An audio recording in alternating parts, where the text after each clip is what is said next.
Hey guys, it's Bakugan here, and today I'm going to be doing a review of the Sanzu deck. I've been pretty busy lately. We have finals coming up, and my job's just been particularly challenging over the past week, but I thought I should get something out, so I decided I want to make a review of the Sanzu deck, because I've had this one for a while, and I never did a review on it, so yeah. So we'll save the big boy for last, and let's do Co-Tinker first. So, as you can see, his gimmick is he's smooth, which does nothing. But I think it actually looks kind of cool, not having that much texture on him. You get this really cool marbly pearl-like effect. Aquas. He has 2 cross pieces, and yeah. So this is Co-Tinker. Only manual parts are these 2 little horns here. He has 620 Gs, and like I think I previously said, he is Aquas. So, yep. Nothing too special about this guy. There has been, he's basically deck filler, and there has been good deck filler Bakugan. This just happens to not be one of them. Or, this just happens to be one of them that, I wouldn't say that's not one of the good pack fillers. I just say it's not one that particularly stands out as anything great, but he is decent, so I'll give him, like, for competitive play, probably, like, a 4 out of 10, because he's usable, but there's, even, like, with other decks, there's deck filler that's better than him, and for collector's value, it doesn't really exist. There's nothing too special about this guy.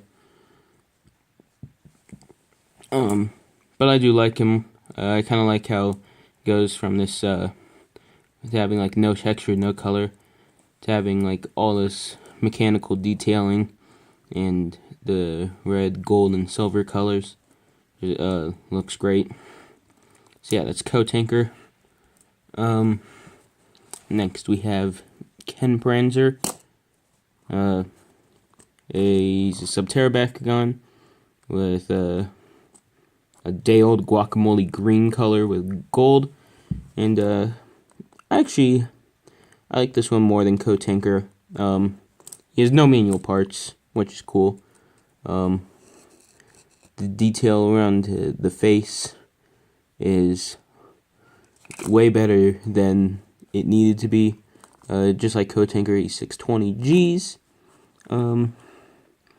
And it's supposed to be like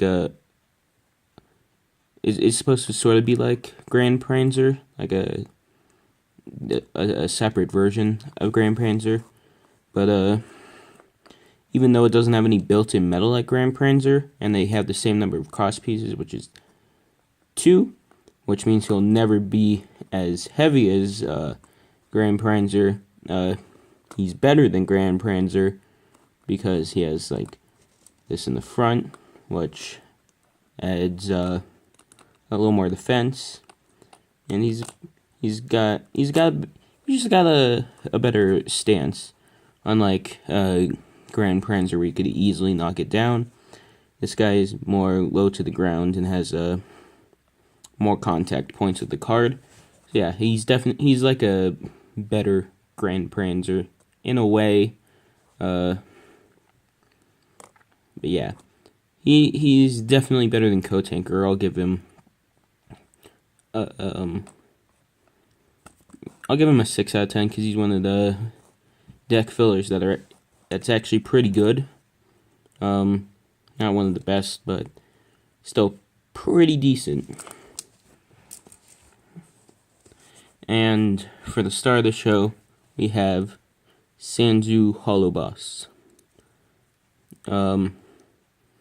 this is the only 36mm Bakugan that uses the convert system. So that is 3 cross pieces, 2 soul pieces, and he has 3 metal horns. I believe each of the cross and soul pieces are supposed to represent Bakugan on Team Dragon's team. So, this is Falco, this is Leonis, this is Jinryu, I think is how you say it. And one of these is Munix and one of these is Dragon. So yeah. Definitely the heaviest Bakugan in the game. So that's worth mentioning, and I really like the Japanese letters, or whatever. Right there. My camera's not focusing on them all too well. But, yeah. So unlike the other Bakugan on the deck, Sanzu Hollow Boss has a lot of manual parts. So the tail, these little spikes here, these hands come out of his arms, the soul piece is open, and he has horns on each of the heads.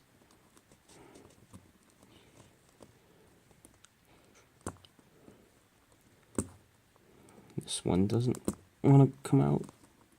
There we go.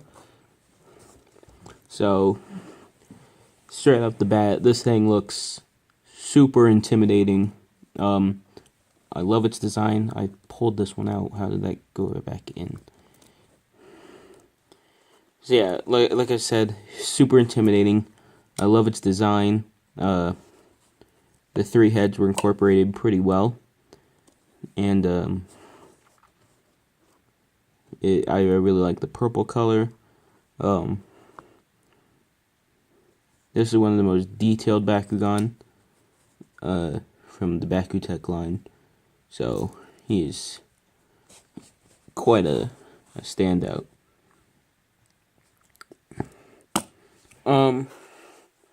He's darkest, of course, at 700 Gs. So that's pretty good. And for competitive, I'd give him probably a 9 out of 10. He is super heavy, but that's about it. He doesn't have any other gimmicks that would help him have high attack value, but being super heavy helps with defense and attack. So he's definitely one of the best attack types in the game. Probably only being beaten out by Jigen Dragon and Gogaru, and maybe arguably Buddha and Kachiya. But that's about it. So he is really good. So yeah. For collector's value, he is I'd say a 10 out of 10. This is the main Bakugan of the main antagonist of the Bakutech series during Bakutech Gachi. So that is definitely good. It's definitely got a good amount of collector's value, and I don't think I've mentioned this in any videos, but like most decks, you can get the main Bakugan from the deck in a single pack, but this one has more collector's value because the ones in single packs have slightly different colors, and the ones from the decks use the anime accurate colors. So, for example, the Sanzu Hollow Boss you can get in The single packs will have gold medal instead, but in the anime, he has silver medal. So, overall, I'll give this deck, for collector's value, it's only got one thing that's really that good. So it gets like,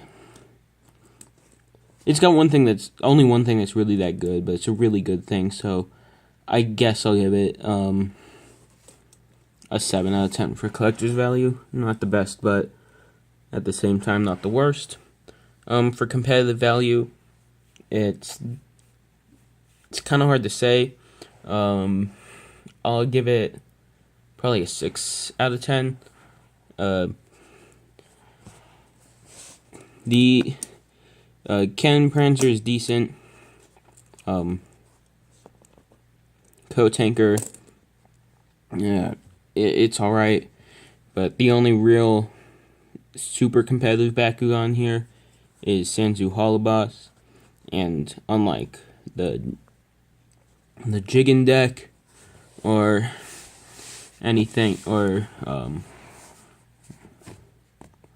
the Jiba deck, there's really nothing that stands out besides Sanzu Holoboss is really good. But Sanzu Holoboss is really good, so that's why I give it that score. This is one of the cheapest Bakutech decks. The Bakutech prices are just starting to get absurd.